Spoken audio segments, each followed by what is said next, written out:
Hello guys. तो कैसे हैं आप सब लोग? उम्मीद करता हूँ आप सब लोग बहुत ही बढ़िया होंगे और आपकी स्टडी उससे ज़्यादा अच्छी चल रही है। दोस्तों आज है हमारे पास 22 अक्टूबर 2021 और आज हम डिस्कस करने वाले हैं द हिंदूज न्यूज़पेपर को। दोस्तों आज की डेट में आर्टिकल्स बहुत बहुत मज़ेदार हैं, बहुत इंटरेस्टिंग है और बहुत कुछ नई चीज़ें आपको जानने के लिए मिलेंगी। इसलिए आज का हिंदू का न्यूज़पेपर आप सभी लोगों के लिए हो जाता है बहुत ज़्यादा इंपॉर्टेंट, इसलिए वीडियो को टिल एंड तक देखना, ठीक है।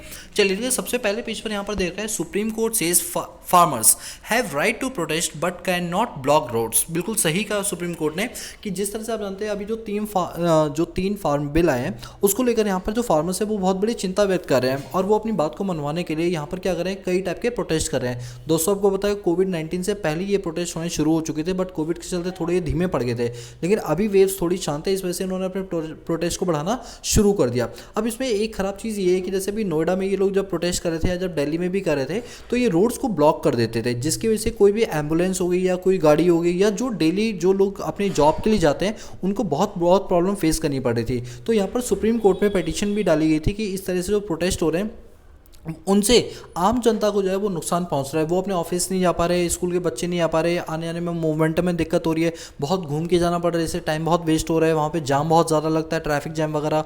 तो ये सारी चीज़ों को देखते हुए सुप्रीम कोर्ट ने कहा देखो प्रोटेस्ट करना गलत चीज़ नहीं है, अगर आपको अपनी बात रखनी है डेफिनेटली आप प्रोटेस्ट करेंगे, बट अपनी बात को रखने का तरीका ये नहीं है कि आप रोड्स को ब्लॉक कर दें और जिसके से आम जनता को उससे क्या होने लगी, दिक्कत होने लगी। आपको प्रोटेस्ट करना है, हमने आपके लिए रामलीला मैदान बनाया, आप उस मैदान में बैठिए और शांति से अपना प्रोटेस्ट करिए। हमने आपके लिए कई सारी जगह जो है वो अपने पास अलॉट कर रखी है, वहाँ पे करिए जिससे आम लोगों को जो है वो दिक्कत का सामना ना करना पड़े। अब ये तो हो गया आर्टिकल, लेकिन हमें इससे सीखना क्या है वो मैं आपको बताता हूँ। हमें सीखना क्या है यहाँ से, एक मिनट में आपको पहले ओपन करवा देता हूँ। आज है हमारी 22 अक्टूबर, ठीक है, 22 अक्टूबर ये रहा।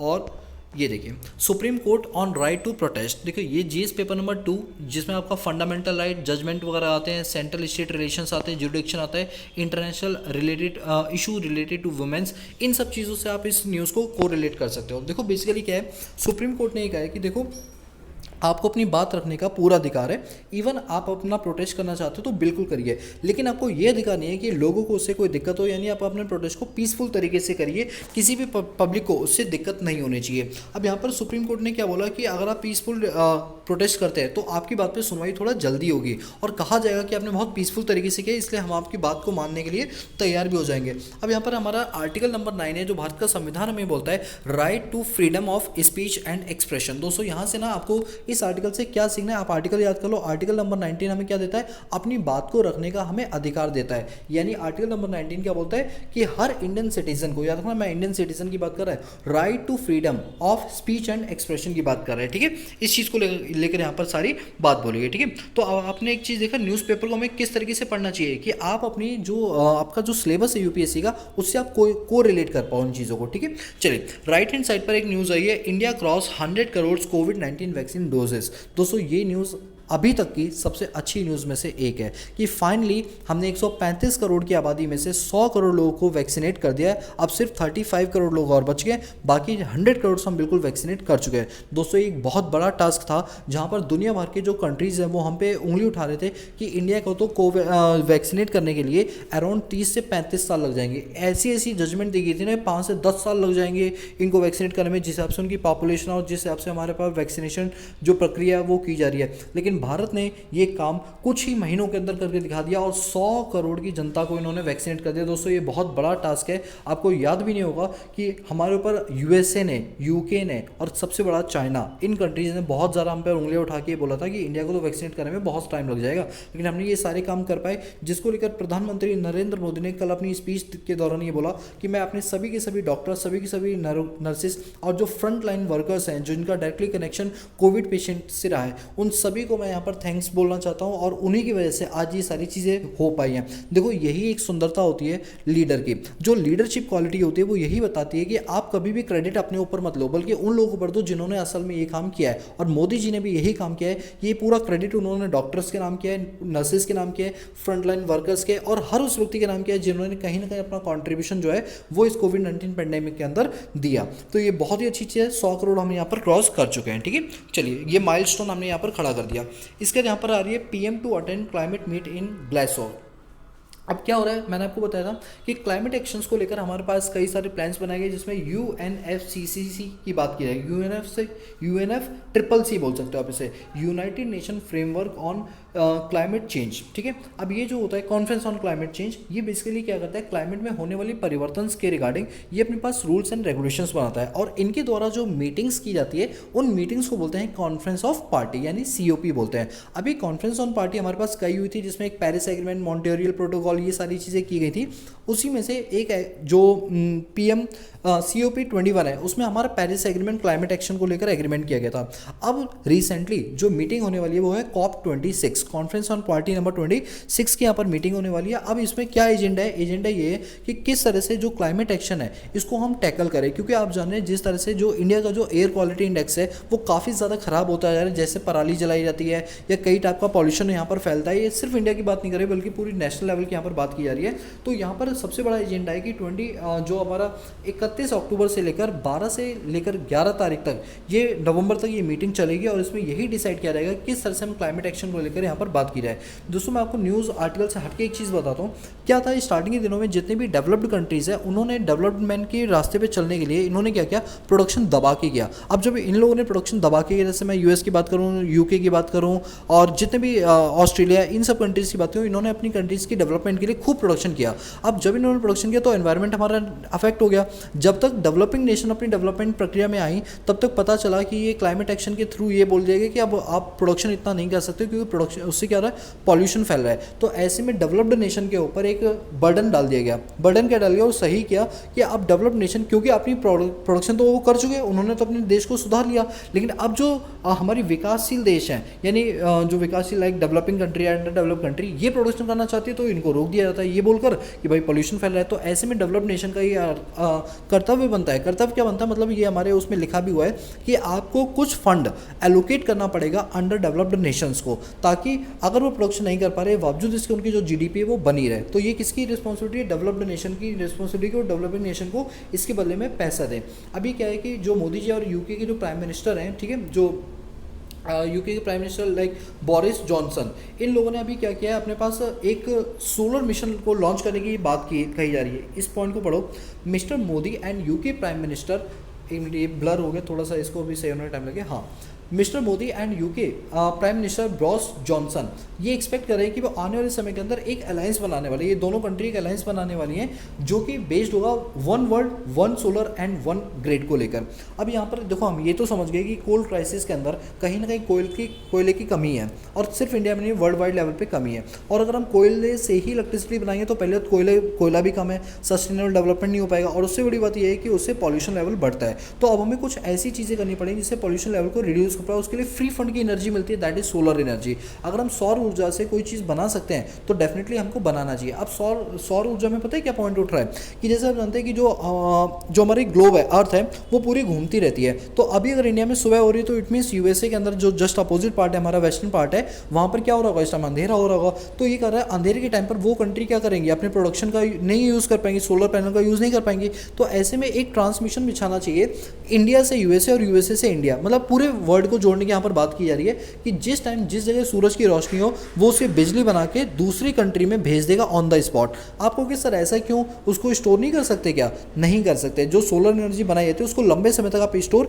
नहीं कर सकते, उसको तुरंत उसको एग्जॉस्ट करना पड़ेगा, तुरंत उसका यूज़ करना पड़ेगा। तो ऐसे में अगर मान लो कि अभी सूरज धरती पर पड़ रही है, सनलाइट पड़ रही है, लेकिन वो भारत में पड़ रही है, तो यूएसए में इस टाइम रात हो रही होगी, तो यहाँ से जब भारत उसकी बिजली का बनाएगा तो वो क्या करेगा, ट्रांसमिशन के थ्रू वो बिजली कहाँ भेज देगा, यूएसए में भेज देगा। इसी तरह जब इंडिया में रात होगी तो यूएसए में दिन होगा, तो वहाँ पर जो सौर ऊर्जा से बिजली बनाई जाएगी वो भारत में भेज जाएगी। तो इस तरह से हम क्या करना चाहते हैं, one transmission one grid power system को यहाँ पर इनिशिएट करना चाहते हैं, जिसके अंदर बड़े बड़े लीडर्स जो हैं इनको हम ज्वाइन करना चाहते हैं। और बेसिकली यहाँ पर इंडिया ने ये प्रस्ताव रखा है किसके सामने, यूएसए के सामने। देखते हैं क्या होगा, ये सारी मीटिंग होगी COP26 में और वहाँ पर डिसाइड किया जाएगा ये सारी चीज़ें क्या होंगी। दोस्तों मैं खुद बेसब्री से इंतजार कर रहा हूँ 31 अक्टूबर की, कब 31 अक्टूबर आएगी और कभी मीटिंग होगी, कब हम उसकी मीटिंग में होने वाली एक एक चीज़ को यहाँ पर डिस्कस करें, बिकॉज इस टाइप के क्वेश्चन एग्जाम में बहुत ज़्यादा पूछे जाते हैं। ठीक है, चलिए इसका यहाँ पर आ रहा है एक आर्टिकल है, do you want to revisit ₹8 lakh slab for EWS quota, supreme court ask government. अब यहाँ पर क्या है, आपको पहले मैं ये बताता हूँ कि आप जात पात को लेकर जब चीज़ों को रिलीजियस उसमें करते हो तो उसमें कई टाइप की वैरायटीज़ आती हैं, like ST quota, general quota, SC हो गया, और आपका ओबीसी हो गया। इस टाइप से रिलीजियस के आधार पर चीज़ों को बांटा जाता है। लेकिन एक होता है पैसों के आधार पर बांटना, जिसमें आता है इकोनॉमिक वीकर सोसाइटी। ये वो सोसाइटी, ये वो लोग होते हैं जो हो सकता है जनरल कैटेगरी से हो सकता है एसटी एससी कैटेगरी से हो, लेकिन इनकी इनकम जो है वो हमारी बताई हुई लिमिट से क्या है, कम है। इसलिए हम इनको मानते हैं कि इकॉनमी वीकर है, मतलब ये पैसों से काफ़ी पीछे चल रहे हैं। तो हमें इनको इनकरेज करने के लिए इनको कुछ कोटा सिस्टम देना पड़ता है, और इसी को बोलते हैं ईडब्ल्यूएस कोटा। अब यहाँ पर ये बोला गया था कि गवर्नमेंट ने ईडब्ल्यूएस की जो डेफिनेशन बनाई थी उसमें ये बताया गया था कि किसी इंसान की अगर 8 लाख से इनकम कम है तो वो किस में आता है, इकोनॉमिक वीकर सेक्शन के अंदर आता है, और 8 लाख से ऊपर है तो वो इकोनॉमिक वीकर सेक्शन में कवर नहीं होता। अब ईडब्ल्यूएस वालों में कई सारे ऐसे होते हैं लोग जो सोसाइटी में बेनिफिट उठा लेते हैं, जैसे बच्चों का स्कूल में, प्राइवेट स्कूल में एडमिशन कराते हैं, फीस उन्हें देनी नहीं पड़ती है क्योंकि ये गवर्नमेंट ने बोला हुआ है। तो ईडब्ल्यूएस का जो यहाँ पर सेक्शन आप बोल रहे हैं, कह रहे हैं सुप्रीम कोर्ट ने कहा, क्या आपको लगता नहीं कि 8 लाख कुछ लिमिट ज़्यादा है, इस लिमिट को थोड़ी कम करनी चाहिए या इवन बढ़ानी चाहिए? तो इसलिए सुप्रीम कोर्ट ने गवर्नमेंट को बोला है आप रिविजिट करो, आप दोबारा देखो और इसके बारे में आप हमें रिपोर्ट सबमिट करो और ये बताओ क्या आप 8 लाख को सेम रखना चाहते हो या इसको चेंज करना चाहते हो। चलो मैंने इसके लिए कुछ नोट्स वगैरह, आर्टिकल्स वगैरह बनाए, एक बार उस पर भी चर्चा कर लेते हैं। ईडब्ल्यूएस कोटा, जिसको बोलते हैं इकोनॉमिकली वीकर सेक्शन, ये हमारे Indian constitution, judgement and cases और गवर्नमेंट पॉलिसी और इंटरवेंशन के हिसाब से इंपॉर्टेंट टॉपिक है, जो कि जीएस पेपर नंबर 2 में कवर होता है। अभी सुप्रीम कोर्ट ने क्या क्वेश्चन किया है कि आपने जिस मेथड से 8 लाख की लिमिट एनुअल इनकम की बनाई हुई, क्या आपको लगता नहीं ये लिमिट कुछ ज़्यादा है या ये लिमिट कुछ कम है? तो आपको इस पर क्या करना चाहिए, कुछ रिव्यू करना चाहिए, कुछ देखना चाहिए कहीं कुछ अप डाउन तो नहीं करना चाहते। अब ईडब्ल्यूएस में क्या होता है, 10% का कोटा दिया गया था, और ये 10% का कोटा कौन से अमेंडमेंट के अंदर आया था? अमेंडमेंट याद कर लो, 103 103 कॉन्स्टिट्यूशनल अमेंडमेंट किया गया था, और इसमें ईडब्ल्यूएस सेक्शन को कितना कोटा मिला था? 10% सीट का रिजर्वेशन मिलता है, यानी 10% का कोटा मिला था 103 103 अमेंडमेंट के थ्रू, ठीक है। और ये हमारे आर्टिकल 15 और 16 के थ्रू किया गया था। अब यहाँ पर जब ये चीज़ें चेंज की गई थी तो उसमें कई सारे जैसे आपका रिजर्वेशन, जैसे आप बात करें एसटी एससी की, तो एसटी और एससी को 50% सीट का कोटा मिला था। इस तरह से सेंट्रल और इन सबको मिलता रहता है। तो कुल मिला के आपको इस आर्टिकल से पता है क्या सीखना है? सीखना ये है आपको जो याद करना है, जैसे आर्टिकल तो हमें समझ आ गया, गवर्नमेंट का रिव्यू करो। सीखना ये कि अभी हाल फिलहाल में जो ईडब्ल्यूएस का कोटे की जो रैंकिंग है वो 8 लाख से कम के लोगों को ईडब्ल्यूएस में डाला गया। ईडब्ल्यूएस के अंदर जो रैंकिंग की जाती है वो किस हिसाब से की जाती है? आपकी इनकम के हिसाब से की जाती है, और ये कौन से आपके अमेंडमेंट के थ्रू की गई है? तो अमेंडमेंट आपको याद रखना है 103 जो अमेंडमेंट थी कॉन्स्टिट्यूशन की, आर्टिकल 15 और 16 के थ्रू यहाँ पर क्या की गई थी, अमेंडमेंट की गई थी, और 10% का ईडब्ल्यूएस कोटा यहाँ पर अलॉट किया गया था, ठीक है। ये कुछ एग्जाम से रिलेटेड क्वेश्चंस होते हैं जो आपको याद रखना चाहिए। आर्टिकल तो पढ़ ही लो और साथ को उसको कोरिलेट भी करते रहो। इसके बाद हम आगे चलते हैं यहाँ पर। अच्छा, यहाँ पर क्या लिखा हुआ है कि act on illegal construction in Kaziranga. अभी कजारिंगा क्या है? ये आसाम के अंदर हमारी क्या है, जैसे हमारे फॉरेस्ट होते हैं ना, तो ये कजारिंगा जो है ये हमारा एक फॉरेस्ट है जहाँ पर इलीगल तरीके से कंस्ट्रक्शन हो रहा है। कहीं ना कहीं से जो हमारी बायोडाइवर्सिटी है उस पर एक नेगेटिव इंपैक्ट देखने के लिए मिला है। इवन जो एनिमल्स के ऊपर जो हार्मफुल चीज़ें होती हैं वो भी यहाँ पर देखने के लिए मिले। चलो मैं आपको ना इसके रिलेटेड आपको मैं अपने वो दिखाता हूँ नोट्स, तो आपको ज़्यादा समझ आएगा। बायोडाइवर्सिटी एंड एनवायरनमेंट, और ये किसकी बात की जा रही है? कजारिंगा नेशनल पार्क की जा रही है, जो कि आसाम के अंदर लोकेटेड है। जीएस पेपर नंबर 3 में आपके टॉपिक्स आते हैं, जैसे कंजर्वेशन आता है, गवर्नमेंट पॉलिसी इंटरवेंशन आता है, वहाँ से आप इसको कोरिलेट कर सकते हो। अगर हम इसके लोकेशन की बात करें, जैसे कि मैंने अभी आपको बताया, ये आसाम के अंदर जो है वो सिचुएटेड है, जिसके अंदर अगर हम एरिया की बात करें तो 42,996 हेक्टेयर का यहाँ पर जो है एरिया वो कवर होता है, और ये अपने आप में एक बहुत बड़ा एरिया है जो कि क्या करता है, बायोडाइवर्सिटी प्लान को ग्रो अप करने का काम करता है। इसको नेशनल पार्क डिक्लेयर किया गया था 1974 के अंदर, और टाइगर रिजर्व इसको डिक्लेयर किया गया था 2007 के अंदर। अगर हम यहाँ पर देखें तो टाइगर के लिए इन्होंने जो एरिया अलॉट किया वो 1030 स्क्वायर किलोमीटर का है, जो कि अगर हम देखें core area 430 kilometre square feet के हिसाब से है। अब यहाँ पर बात क्या की है, आपको याद क्या करना है कि इसको नेशनल पार्क कब डिक्लेयर किया गया था? 1974 के अंदर। और टाइगर की सबसे ज़्यादा स्पीशीज पाई जाती है, इसके लिए टाइगर रिजर्वेशन कब बनाया गया था? 2007 के अंदर। इवन यही वाला जो पार्क है ये यूनेस्को वर्ल्ड हेरिटेज साइट के अंदर भी जुड़ा था 1985 के अंदर। तो आप समझ लो इतनी सारी उपाधियां इस पार्क को मिली, तो ये पार्क कोई छोटा मोटा पार्क बिल्कुल भी नहीं हुआ। इवन यहाँ पर बर्ड्स की भी अलग अलग टाइप की स्पीशीज पाई जाती है। और दोस्तों मैं आपको बता दूं, जो गैंडा होता है ना, गेंडा फेनाइल की बात नहीं कर रहा, गेंडे की बात कर रहा हूँ। तो गेंडा जो होता है वो एक सींग वाला जो होता है वो यहाँ पर बहुत ज़्यादा मात्रा में पाया जाता है। इतना वर्ल्ड मतलब इंडिया में और कहीं नहीं पाया जाता जितना इस पार्क के अंदर पाया जाता है, ठीक है। जो किस पार्क में, काजारंगा नेशनल पार्क के अंदर, ठीक है। इसके अंदर क्या क्या है, राइनो, अच्छा राइनो का मतलब गेंडा ही होता है, ठीक है। एलिफेंट हो गया, रॉयल बेंगल टाइगर्स हो गया, और एस्थेटिक वाटर बफेलोज हो गए। वो नहीं होता वाटर बफेलो का मतलब, यार मुझे नाम याद नहीं आ रहा, बहुत बड़े बड़े साइज़ में होते हैं। तो ये सारी जो चीज़ें ये वहाँ पर पाई जाती हैं, मतलब अलग अलग टाइप की प्रजातियाँ पाई जाती हैं। 2018 में सेंसस हुआ था, उस सेंसस में पाया गया कि जो गैंडे यानी जो राइनोज हैं वो 2413 हैं, और एलिफेंट्स की अगर हम बात करें तो अप्रॉक्सीमेटली 1100 एलिफेंट वहाँ पर पाए जाते हैं, और कई टाइप की इसमें प्रजातियाँ और भी पाई जाती हैं। इवन आप ऐसे समझ लो कि इसके अंदर 9 से लेकर 14 टाइप की डिफरेंट प्रजातियाँ पाई जाती हैं जो इंडिया के और किसी कोने में नहीं पाई जाती हैं। और उससे नियर बाई जो नेशनल हाईवे वो नेशनल हाईवे नंबर 37 है जो वहाँ से निकलता है। आपको ये सारी चीज़ें बिल्कुल याद करनी पड़ेंगी कि ये कब बना था, इसको नेशनल पार्क कब डिक्लेयर किया गया था, यूनेस्को वर्ल्ड हेरिटेज साइट में किस ईयर में आता है। इस टाइप के क्वेश्चन आपसे यूपीएससी के अंदर पूछ जाते हैं, प्रीलिम्स के अंदर या वनडे एग्जामिनेशन के अंदर, ठीक है। चलिए इसके बाद आगे चलते हैं। यहाँ पर इस वाले पेज से कुछ खास न्यूज़ है। यहाँ पर एक राइट साइड है कि एयर क्वालिटी इंडेक्स जो है वो इम्प्रूव हो सकता है अगर हम कुछ टर्म्स एंड कंडीशन के हिसाब से काम करते हुए चलें, लेकिन ऐसा कभी भी नहीं होगा क्योंकि वो पुअर की कैटेगरी में रहेगी, और हो सकता है आने वाले टाइम के अंदर ये सीवियर कैटेगरी में भी चली जाए, ठीक है। चलिए इसके बाद आगे चलते हैं। फिलहाल यहाँ पे इस पेज से कोई और खास न्यूज़ नहीं। एक न्यूज़ छोटी सी आ रही है, आर्टिकल कवर में कर लेता हूँ। एनसीआरबी ने अपनी रिपोर्ट पब्लिश की है जो कि दिल्ली के लेकर है, और इन्होंने कहा है कि जो सीनियर सिटीजन जो घर में अकेले रहते हैं उनके ऊपर मर्डर केसेस या उनके ऊपर वार, जान से मारने की जो एक्टिविटीज़ हैं वो ज़्यादा देखी गई हैं। अच्छा एक क्वेश्चन मेरा आपसे है, एनसीआरबी की जो फुल फॉर्म है ना वो आप मुझे कमेंट करके बताना है क्या है, ठीक है। और मैं हर किसी के कमेंट देता हूँ, भले रिप्लाई ना दूँ लेकिन देखता सभी का हूँ, ठीक है। तो एनसीआरबी की जो रिपोर्ट है उन्होंने कहा है कि 2020 के डेटा के हिसाब से जो ओल्ड एज के जो लोग होते हैं जो घर में अकेले रहते हैं, उनके वॉचमैन के भरोसे छोड़ के चले जाते हैं, तो उनके ऊपर जो हमले होते हैं वो ज़्यादा देखने के लिए मिले हैं। अब यहाँ पर मेन चीज़ क्या है, मेन चीज़ हमें ये सीखनी है कि जो अगर हमें इन हमलों को रोकना चाहते हैं तो इसके लिए गवर्नमेंट को क्या करना चाहिए। देखो बीइंग आईएएस ऑफिसर आपको यही तो करना है ना कि केस स्टडी आएगी, आपको उसको सॉल्व करके दिखाना है। तो चलो अभी मैं आपको बता नहीं रहा, बट आप अपने लेवल पर मुझे बता सकते हो कॉमेंट करके कि अगर आपसे ये पूछा जाए कि जितने भी बुजुर्ग लोग रहते हैं जिनके बच्चे बाहर चले जाते हैं यूएस वगैरह में और अपने बुजुर्गों को यहाँ छोड़कर चले जाते हैं मम्मी पापा को, तो उस केस में अब जैसे वॉचमैन हो गया और काम वाली घर में लगा दिए, सब आ रहे हैं, सब फैसिलिटी उनके पास है, लेकिन फिर भी जो क्राइम रेट है, कोई नौकरानी होती है वो चोरी करके भाग जाती है, वॉचमैन होता है उनको मार के उनको लूट कर चला जाता है। तो इस टाइप की एक्टिविटी को रोकने के लिए आप अपने लेवल पे क्या कर सकते हो, चलो आप कमेंट करके बताना। वीडियो को पॉज कर लो, यहीं पे कमेंट करके बताओ, क्योंकि मैं अब इसका आंसर बता रहा हूँ अपने लेवल पे। मुझे ऐसा लगता है यहाँ पर गवर्नमेंट को क्या करना चाहिए, गवर्नमेंट को ये करना चाहिए जितने भी वॉचमैन्स होते हैं, जितने भी लोग होते हैं जो इन घरों में काम करते हैं, उनका proper data, proper record police station में मेंटेन होना चाहिए। जिस तरह से आप किराएदार का रिकॉर्ड रखते हो ना, ठीक उसी तरह से वॉचमैन का भी रिकॉर्ड जो है, जिन घरों में ओल्ड एज वाले लोग रह रहे हैं, पहले तो आप ये देखो कि आपके स्टेट के अंदर कितने ओल्ड लोग रह रहे हैं, सेंसस कंडक्ट कराओ, पता लगाओ कितने लोग रह रहे हैं, और जो लोग रह रहे हैं कितने लोग हैं जो अपने बच्चों से अलग होकर अकेले रह रहे हैं, और उनमें भी जो उनके वॉचमैन जो घर में काम करने वाले मैंडेटरी करो कि उनके लिए क्या है कि अपनी जो आधार कार्ड वगैरह लेकर जाओ पुलिस स्टेशन में, पुलिस वेरिफिकेशन कराओ, ताकि कल को अगर आप ऐसे कोई केस करते हो तो आपको ईजी तरीके से ट्रेस किया जा सके। इनमें सबसे बड़ी चीज़ होती है मर्डर करने वाला वहीं घूम रहा होता है, लेकिन हम उसको ट्रेस नहीं कर पाते बिकॉज उसकी कोई आइडेंटिटी हमारे पास रिवील ही नहीं हो पाती है। अकॉर्डिंग टू मी मुझे लगता है ऐसा ही होना चाहिए। बाकी आपके पास कोई और हो तो प्लीज़ आप मुझे बताना, ठीक है। चलिए ये एक आर्टिकल था, इसके बाद हम यहाँ पर और आगे चलते हैं। तो यहाँ भी कुछ ऐसी चीज़ नहीं है, ये सारे आपको लोकल लेवल की न्यूज़ है, मैं इस पर ज़्यादा कवर नहीं करूँगा, ठीक है।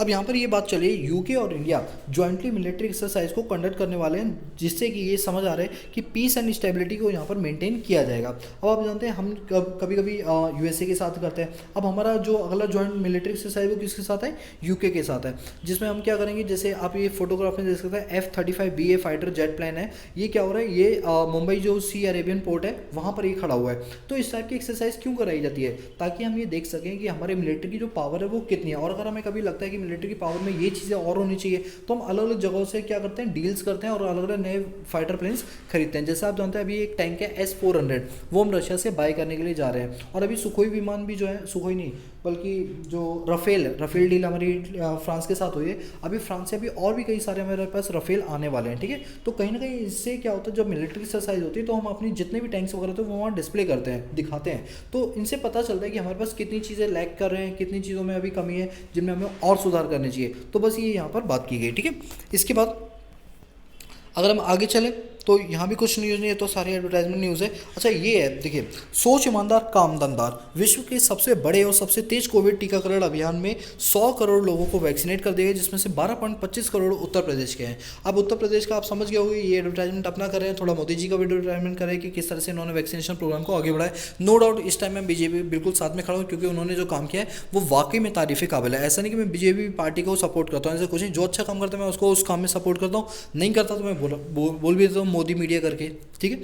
चलिए इसके बाद यहाँ पर आगे चलते हैं, ये हमारे आ जाएंगे एडिटोरियल सेक्शंस। एडिटोरियल धमाकेदार हैं, बहुत मज़ा आएगा आपको पढ़ने में। सबसे पहले हम पढ़ते हैं रिस्पॉन्डिंग टू एडवर्टाइजरी विद अचीवमेंट, और जो लेफ्ट हैंड साइड पर आप देख रहे हो स्क्रिप्टिंग हिस्ट्री, ये दोनों आर्टिकल बिल्कुल सेम है। यहाँ दोनों राइटर ने अपनी अपनी ओपिनियन को रखते हुए ये बात बोली है कि जिस तरह से हमने अपने पास 100 करोड़ वैक्सीनेशन प्रोग्राम को अचीव किया है, ये आसान काम नहीं था, ये लोगों का अपना कॉन्ट्रीब्यूशन है, हेल्थ लाइन वर्कर्स का है, जिन्होंने अपनी जान की बाजी लगाते हुए इन सब चीज़ों के बारे में किया।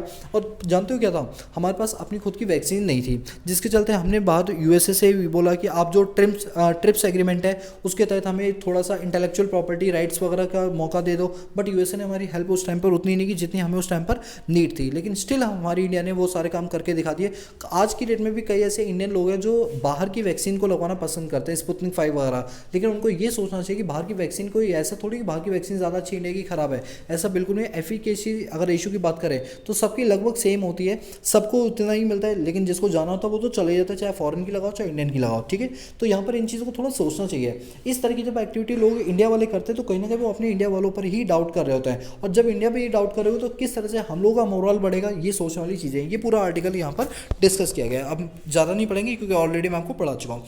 इसके बाद squaring of again in Himalayas height. अब यहाँ पर बात की क्या की जा रही है, जैसे आप जानते हैं कि अभी सर्दियाँ आने वाली हैं, जब सर्दियाँ आती हैं तो जो आर्मी जो हिमालय पर, जो हिमालय की इतनी ऊंचाइयों पर जब आर्मी वहाँ पर काम करती है तो भाई उनका काम इतना आसान नहीं होता है, क्योंकि आप जानते हो कि फॉग कितना ज़्यादा होता है, जिसके चलते आपकी जो विजिबिलिटी है वो कम हो जाती है, ज़्यादा लंबी दूरी तक नहीं देख पाते हो। इवन अगर हम चाइना वाला रीजन भी देखेंगे तो वहाँ भी क्या होता है, 1804 किलोमीटर की हमारी पूरी बाउंड्री, और भी कई बाउंड्री लंबी लंबी किलोमीटर्स की है, तो वहाँ पर किस तरह से हम आर्मी को डिप्लॉय करें तो एक बहुत बड़ी प्रॉब्लम हो जाती है, जिसके से क्या होता है कई तरह की दिक्कतों का सामना हमें करना पड़ता है। अब यहाँ पर नेवी को क्या होती है, ज़रूरत पड़ती है, जो हमारी इंडियन आर्मी है उसको ज़रूरत पड़ती है बड़े बड़े टैंक्स की, बड़े बड़े फाइटर प्लेन्स की, जिनसे निगरानी को सही तरीके से यहाँ पर किया जा सकता है, जो कि बहुत ज़्यादा हमारे लिए क्या है, ज़रूरी है। ये बात इन चीज़ों को लेकर बोली गई है। इसके बाद यहाँ पर है इंगेजिंग द तालिबान। अब इंगेजिंग द तालिबान का यहाँ पर आर्टिकल क्या कहता है, आर्टिकल ये कहता है कि अभी तक तालिबान ने कई सारी मीटिंग्स की है, अब फाइनली अब हमें इस चीज़ को एक्सेप्ट कर लेना चाहिए कि अब अफगानिस्तान में किसका कब्जा आ चुका है, तालिबान का कब्जा आ चुका है। खैर हमें इससे भी दिक्कत नहीं, तालिबान का कब्जा आ चुका है, मेन दिक्कत है वहाँ के ह्यूमैनिटेरियन राइट्स है कि क्या वहाँ पर मानव अधिकारों का उल्लंघन हो रहा है या नहीं हो रहा। तो ऐसे में अलग अलग कंट्री ने ये वादा किया है कि हम आपको फाइनेंशियली एड प्रोवाइड करवाएंगे, यानी पैसा प्रोवाइड करेंगे, बस शर्त है कि वहाँ के इंसानों के जो राइट्स हैं आप उनका वायलेशन नहीं करोगे, जो महिलाएं हैं उनको जॉब पे जाने दोगे। खैर इतना हम बोल नहीं सकते, बट इतना बोल सकते हैं कि ह्यूमन राइट्स का वायलेशन नहीं होना चाहिए। अगर तुमने ऐसा किया और पकड़े गए तो याद रखना कि हम आपसे डिप्लोमेटिक रिलेशंस तोड़ देंगे, क्योंकि अफगानिस्तान के पास अपना खुद का कुछ ऐसा नहीं है कि वो अपनी इकॉनमी को अकेले दम पर चला सके। वैसे तो पाकिस्तान उसका साथ देगा ही देगा, बट स्टिल, ठीक है। तो ये पूरा आर्टिकल इस पर बेस्ड है।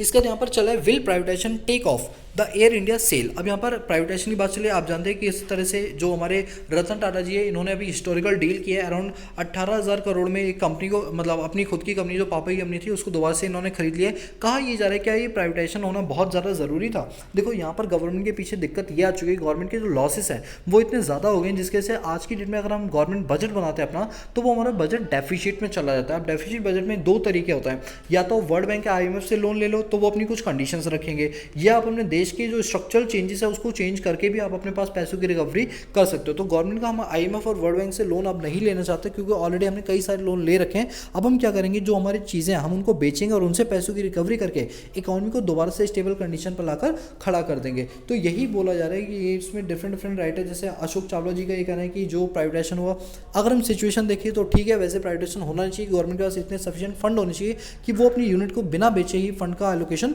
कर पाए। और मुझे भी लगता है कि हर चीज़ को बेचना ही सोल्यूशन नहीं होता कि आपने कहा मैं लोन नहीं लेना चाहता, चलो अपनी यूनिट को बेच दें। कहीं ना कहीं आप चीज़ों को प्राइवेटाइज कर दोगे तो जो हमारी इकॉनमी मिक्स्ड इकॉनमी है, एक दिन ऐसा आएगा ये कैपिटलिस्ट इकॉनमी बन जाएगी, बड़े बड़े व्यापारियों की इकॉनमी बन जाएगी, मुकेश अंबानी रतन टाटा ऐसे इकॉनमी को चला रहे होंगे। तो ऐसा होना बिल्कुल गलत चीज़ है, क्योंकि हम ऑलरेडी देख चुके कैपिटलिस्ट इकॉनमी में यूएसए के अंदर सन 1930 के अंदर ग्लोबल डिप्रेशन आया था, क्योंकि वहाँ कैपिटलाइजेशन बहुत ज़्यादा हुई थी। एडम स्मिथ ने कैपिटलाइजेशन का कॉन्सेप्ट दिया था, फिर बाद में वो सोशलिज्म पर चले थे।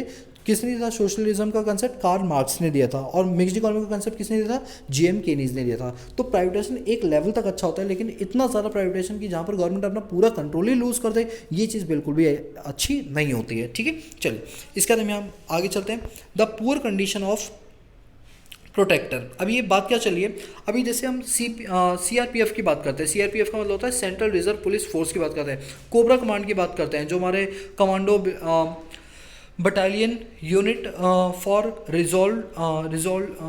Resolute action. ठीक है, आई एम रियली सॉरी दोस्तों, थोड़ा सा टंग स्लिप हो रही थी, इस वजह से मैं बोल नहीं पा रहा था। तो सीआरपीएफ और जो कोबरा डिपार्टमेंट के जो लोग जो यहाँ पर काम कर रहे होते हैं, उनके लेकर प्रोटेक्शन की बात की जा रही है। जैसे आप जानते हैं अभी 2016 के बाद से जो हमारा पेंशन फंड एक्ट है, तो पेंशन में क्या हुआ कि अब इन लोगों को पेंशन नहीं मिलेगी। ठीक है, कुछ लोग जो हैं जो सरकारी जॉब कर रहे हैं उनको पेंशन नहीं मिलेगी। अब बात ये बोली जा रही है कि एक इंसान अपनी जवानी के टाइम देश की रक्षा करने में अपना पूरा शरीर और अपनी पूरी जनजान वहाँ पर झोंक देता है, लेकिन जब पेंशन की बात आती है तो पेंशन के लिए यहाँ पर मना किया जाता है। कहीं ना कहीं उनके राइट का वॉयलेशन किया जा रहा है, जो उनका अधिकार है वो उनको मिलना चाहिए। अब ये सब चीज़ें क्यों बोली जा रही है? क्योंकि आज ही के दिन यानी कि 22 अक्टूबर के ही दिन हमारे यहाँ पर क्या हुआ था, हमारी चाइना से लड़ाई हुई थी। शायद कल के दिन हुई थी, 21 अक्टूबर को हुई थी। तो कल के दिन जब हमारी चाइना से वॉर हुई थी 1959 के अंदर, तो वहाँ पर क्या होता, आर्मी के कई सारे लोग जवान हुए थे। इसी वजह से इसको आर्मी जवानी दिवस के नाम से मनाया जाता है। चलो मैं आपको नोट्स में से पढ़ाता हूँ, क्योंकि इसमें वो चीज़ें दे नहीं रखी है, मैं आपको बताता हूँ। ये रहा हमारा पुलिस कॉमेमोरेशन डे। अब ये पुलिस कॉमेमोरेशन डे क्या होता है? ये आपका GS paper number 3 defence and security के हिसाब से इंपॉर्टेंट है। ये क्या होता है?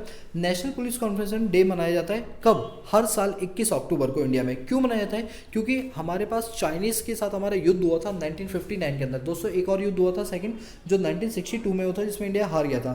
तो 1959 में जब चाइना से हमारी वॉर हुई थी, उस टाइम पर क्या होता है, हमारे कारगिल में कई सारे लोग थे जो आर्मी के अंदर डिप्लॉय थे, उनकी डेथ हो गई थी, गोलियों से उन्हें मार दिया गया था। इस वजह से हम उनको याद करते हुए ये दिवस मनाते हैं। और कहीं ना कहीं ये दिवस मनाना इसलिए ज़रूरी है जिससे कि आने वाली जो जनरेशन उसको पता चले कि कितने सारे फ्रीडम फाइटर्स हैं जिन्होंने अपनी लड़ाई में अपनी जान को गंवा दिया। अब ऐसे लोग जब अपनी जान को गंवा देते हैं, तो ऐसे में क्या गवर्नमेंट की रिस्पॉन्सिबिलिटी नहीं बनती कि उनको जो है पेंशन फंड दिए जाए या पेंशन उनकी बांधी जाए, जिससे उनकी फैमिली के जो मेंबर है उनको प्रोटेक्शन मिल पाए। बट इन चीज़ों को लेकर कहीं ना कहीं गवर्नमेंट जो है वो अवेयर नहीं है, जो कि होना चाहिए। ये पूरा आर्टिकल इस पर बेस्ड है, जिसमें MP सर ने यही सारी बातें बोली हैं। ठीक है, चलिए इसके बाद हम आगे चलते हैं।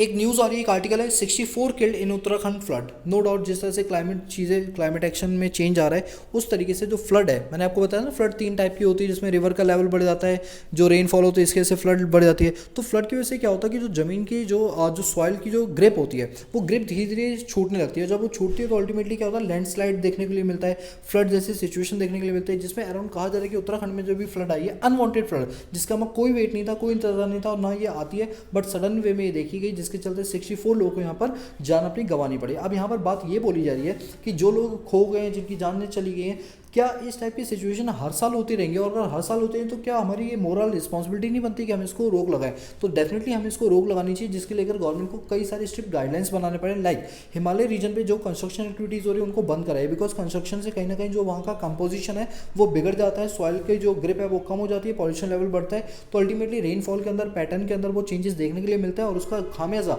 आम जनता को अपनी जान गंवा के भुगतना पड़ता है। तो यहाँ पर गवर्नमेंट को सीखना चाहिए कि किस तरह से स्ट्रिक्ट गाइडलाइंस बनाई जाए, खासतौर पर हिमालयन रीजन पे, कोस्टल इलाकों में, जहां पर सबसे ज़्यादा नेचुरल डिजास्टर देखने के लिए मिलती है। चलिए इसके बाद यहाँ पर आगे चलते हैं। यहाँ पर बात की रही है system to track prisoner on parole. आपने पेरोल के बारे में तो कई बार सुना होगा, ठीक है। अभी क्या होता है कि कई सारे प्रिजनर्स ऐसे होते हैं, कैदी जो जेल में होते हैं, मान लो जैसे उनका फैमिली फंक्शन होता है, तो वो कहते हैं कि हमें 4-5 दिन की बेल दे दो, या हमारी हेल्थ अच्छी नहीं है, हम चाहते हैं बाहर कहीं इलाज करवाना, तो हमें थोड़ी देर के लिए घर पर भेज दो।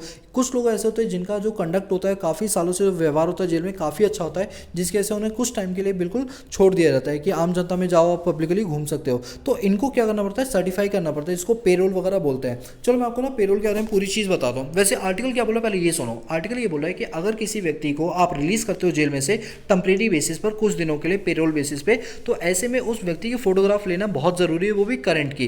क्योंकि क्या होता है कि अगर व्यक्ति वापस नहीं आता तो ऐसे में उसकी करंट फोटोग्राफ से हम उसको आइडेंटिफाई आसानी से कर सकते हैं। तो अभी भी हमारे जुडिशियल सिस्टम में कई सारे लूप होल्स हैं जिनको अभी हमें चेंज करना चाहिए। तो चेंज करने की क्या बात बोली जा रही है, यहाँ पर कहा ही जा रहा है कि अपने सिस्टम को, ये यूनियन होम मिनिस्ट्री के द्वारा एडवाइस जारी की गई स्टेट्स को, कि अभी जितने भी प्रिजनर हैं उनकी जो रिसेंट फोटोग्राफ्स है उनको हमेशा हर 2 महीने पे क्या करना चाहिए, अपडेट करना चाहिए, जिससे जो भी उनके बदलाव हुए हैं चेहरे में वो बदलाव उनके पास अपडेटेड हो, जिसकी वजह से पकड़ना ईजी हो। अब जैसे हम बात करें, आप जानते हैं जो हमारे बहुत बड़े डॉन हैं, ठीक है, तो जो भी डॉन है तो उनको पकड़ने के लिए क्या हो रहा है कि अभी दिक्कत आ रही है, क्योंकि वो हमारे पास फोटो आज से 25 साल पहले की है। अब वो डॉन कैसा दिखता है हमें पता ही नहीं। अब मैं किस डॉन की बात करूँ, देखते कौन मुझे सही आंसर बताएगा। ठीक है, मुंबई का डॉन। ठीक है, चलो देखते कौन बताएगा।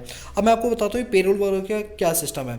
दोस्तों यहाँ पर अगर हम बात करें तो पेरोल और एक होता है फरलॉग। अभी पेरोल और फरलॉग में क्या डिफरेंस होता है, सुनो। पेरोल एक ऐसा सिस्टम होता है जहाँ पर हम प्रिजनर को कुछ टाइम के लिए छोड़ देते हैं। क्यों छोड़ देते हैं, क्योंकि कहीं ना कहीं उसके पास क्या होता है, घर में से किसी की डेथ हो गई है या किसी ब्लड रिलेशन वाले की वेडिंग यानी शादी होने वाली है, तो इस केस में उसे कुछ टाइम के लिए जो है वो छोड़ दिया जाता है। इसको बोलते हैं पेरोल। ठीक है, अब बात करते हैं फरलॉग की। फरलॉग क्या होता है, ये पेरोल की ही तरह होता है, बस इसमें फ़र्क ये होता है कि जब इसकी जो एक्टिविटीज़ हैं जेल के अंदर वो काफ़ी अच्छी होती हैं, इसका कंडक्ट यानी व्यवहार अच्छा होता है, तो ऐसे में जेल कैदियों को ये बोला जाता है कि आपका क्योंकि व्यवहार अच्छा है तो हमें आप पे ट्रस्ट है कि आप वापस ज़रूर आओगे, तो कुछ टाइम के लिए आप अपनी फैमिली के साथ भी रह सकते हो। ये सारी चीज़ें हैं। तो आर्टिकल हमारा क्या बोल रहा था, वैसे प्रिजनर एक्ट 1894 में बनाया था, ये बात याद रखना। ठीक है, अब यहाँ पर बात ये बोली जा रही है कि अब इनके सिस्टम के जो रिकॉर्ड हम ट्रैक रिकॉर्ड मेंटेन करते हैं उसके अंदर इनकी लेटेस्ट फोटोग्राफ यहाँ पर होनी चाहिए। ठीक है, चलिए। और ये जो सुप्रीम कोर्ट के लिए बोला गया, फाइनली 18 महीने बाद जो है वो फिजिकल हियरिंग होना यहाँ पर शुरू हुई, क्योंकि कोविड के चलते जो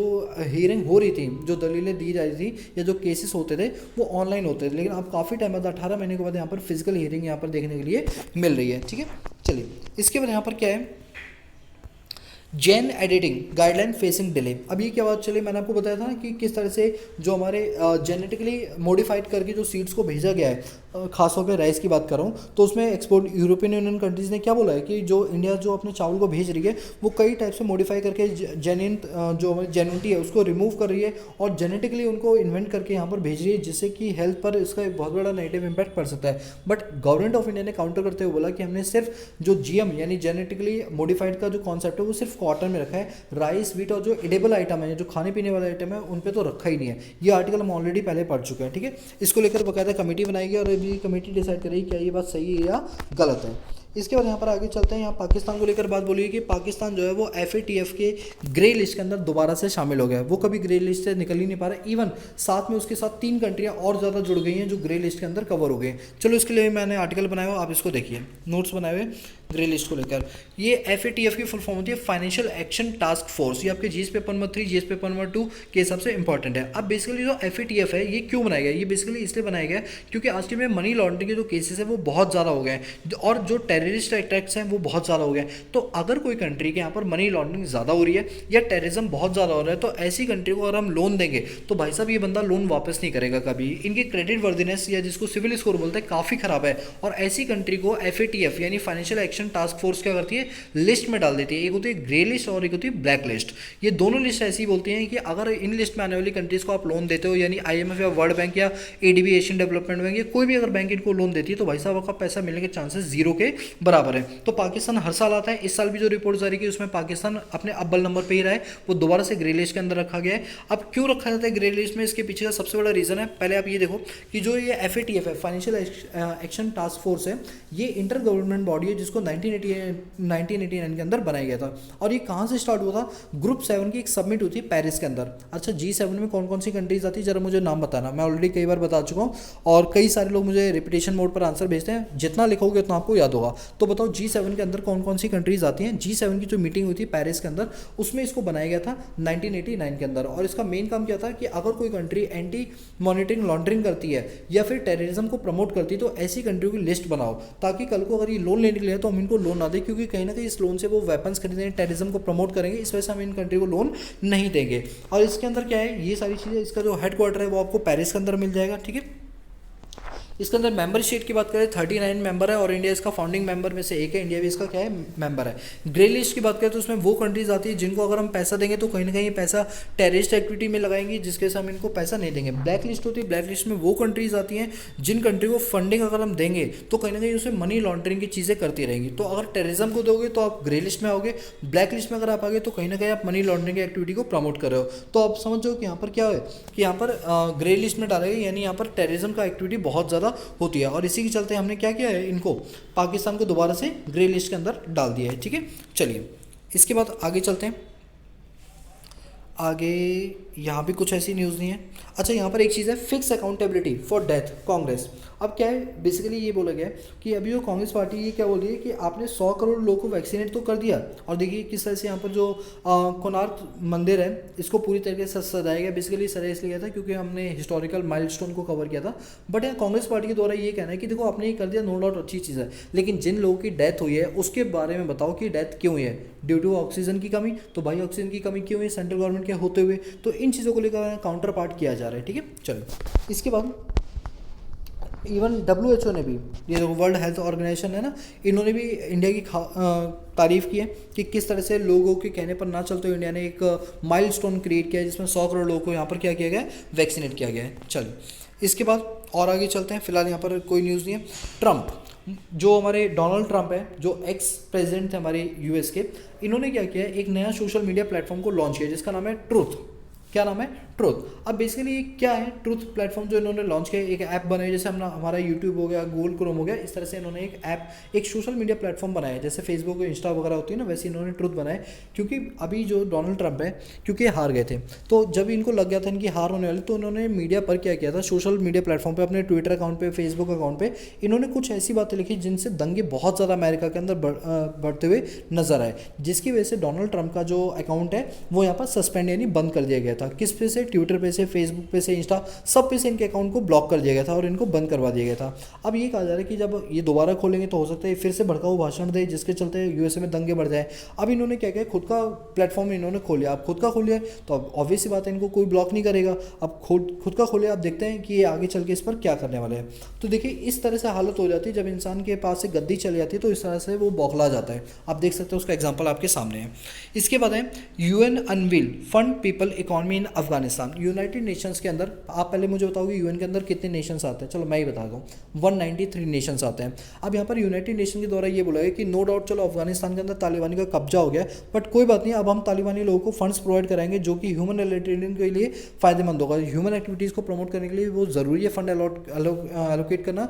तो अब हम क्या करेंगे यहाँ पर, जैसे जर्मनी ने प्लेज लिया है, जर्मनी ने कहा है कि हम $58 मिलियन क्या करेंगे, अफगानिस्तान को प्रोवाइड करवाएंगे। इंडिया ने क्या बोला है कि हम आपको खूब सारे टन्स जो गेहूँ है वो हम आपको प्रोवाइड करेंगे, जो अनाज अगर आपको चाहिए तो वो हम आपको देंगे। इस तरह से क्या होगा, अफगानिस्तान जो इस टाइम बहुत पीछे चला है, क्योंकि अभी क्या है ना कि जो IMF की रिपोर्ट आई है उसके अनुसार अफगानिस्तान का जो GDP है वो अराउंड 30% से रिड्यूस हो गया है। तो आने वाले समय के अंदर अगर इनकी हेल्प नहीं की गई तो वहाँ का GDP काफ़ी ज़्यादा डाउनफॉल में चला जाएगा। और being a developed nation, being a developing economy, हमारी मोरल रिस्पॉन्सिबिलिटी बनती है कि अगर किसी इकॉनमी में दिक्कत है वहाँ के लोगों को, तो हम उनकी दिक्कतों का सामना ना करते हुए बल्कि उनको हम फाइनेंशियली हेल्प प्रोवाइड करवाएं, जिसमें इंडिया ने भी भागीदारी लिए बढ़ चढ़कर। ठीक है, चलिए इसके बाद यहाँ पर एक आर्टिकल आ रहा है, Pfizer biotech says COVID-19 booster shoot as high efficacy. अब क्या हो रहा है कि आप जानते हैं COVID-19 में हमारे पास कई, भारत बायोटेक जो कंपनी है हमारी, उसने कई सारे अपने पास क्या बनाए, कोवैक्सीन्स बनाई हुई हैं। उन वैक्सीन्स की एफिकेसी को लेकर बात की गई है। ये कहा जा रहा है कि जो इनकी एफिकेसी, जैसे डेल्टा वेरिएंट वगैरह को भी ये 95.6% तक क्या कर सकती हैं, झेल सकती हैं। ये सारी बात यहाँ पर बोली गई है। इसके बाद यहाँ पर और आगे चलते हैं, तो यहाँ पर एक बात लिखी हुई है, need strategic reserve of coal and gas. ये हमारे इकोनॉमिक का सेक्शन आ गया। यहाँ पर बोला गया सेंट्रल ने कहा जैसे हाइड्रो पावर प्लांट लगाते हैं, जिससे बिजली का उत्पादन किया जाता है जो कि कोल से होता है। न्यूक्लियर पावर प्लांट में कोल का यूज़ कम किया जाता है, जैसे जो ग्राइंडर्स होते हैं या जो टर्बाइंस होते हैं उनसे यहाँ पर बिजली को बनाया जाता है। तो ये कहा कि जिस तरह से हम जानते हैं कोल की जो समस्या है वो बहुत ज़्यादा बढ़ चुकी है, तो इस समस्या को दूर करने के लिए कहीं ना कहीं अब हमारी जो डिपेंडेंसी कोल के ऊपर है, हमें उसको क्या करना पड़ेगा, रिड्यूस करना पड़ेगा। उसके लिए बाकायदा पूरी स्ट्रेटेजी हमें अपनानी पड़ेगी। ठीक है, इसको लेकर यहाँ पर पूरी बात बोली गई है। चलिए ये आर्टिकल कुछ ज़्यादा खास नहीं है, इसलिए मैंने ज़्यादा इस पर डिस्कस यहाँ पर नहीं किया है। बिजनेस सेक्शन से तो बस इतना ही है। अब हम बात कर लेते हैं आज की डेट में निफ्टी के अंदर कौन कौन सी टॉप 50 कंपनियां जो वो कवर होती हैं। Adani Port, Asian Paint, Axis Bank, Bajaj Auto, Bajaj Finance Services, Bajaj Finance, Bharti Airtel, BPCL, Britannia India, Cipla India, Coal India, Divi's Lab, doctor Reddy Lab, एंकर Motor, Grasim India, HCL Tech, HDFC Bank, HDFC Life, Hero MotoCorp Corporation, हिंडल company, Hindustan Unilever, ICICI Bank, IndusInd Bank, Infosys, Indian Oil Corporation, ITC, GSW, cement, Kotak Bank, LNT, MNM, Maruti Suzuki, Nestle India Limited, NTPC, ONGC, power grid corporation, Reliance industry, SBI life, Shri cement, Sun pharma, Tata consumer product, Tata motor, Tata steel, Tata consultancy service, tech Mahindra, Titan, UltraTech cement, UPL और विप्रो। और अगर हम exchange rate की बात करें तो US dollar 74 rupees का, euro 86 rupees का है, ब्रिटिश पाउंड 103 रुपीज़ का है, जापानीज येन 65 रुपीज़ का है, चाइनीज वन 11 रुपये का। और इन्हें 5 को अगर हम जोड़ दें तो ये हमारी क्या बनती है, स्पेशल ड्राइंग राइट, जो कि आईएमएफ के द्वारा करेंसी को इशू किया जाता है। 1969 के अंदर इसको लॉन्च किया गया था। ठीक है, चलिए तो आज के द हिंदू न्यूज़पेपर आर्टिकल के लिए बाकी मिलते हैं नेक्स्ट क्लास में। तब तक के लिए पीस आउट, जय हिंद।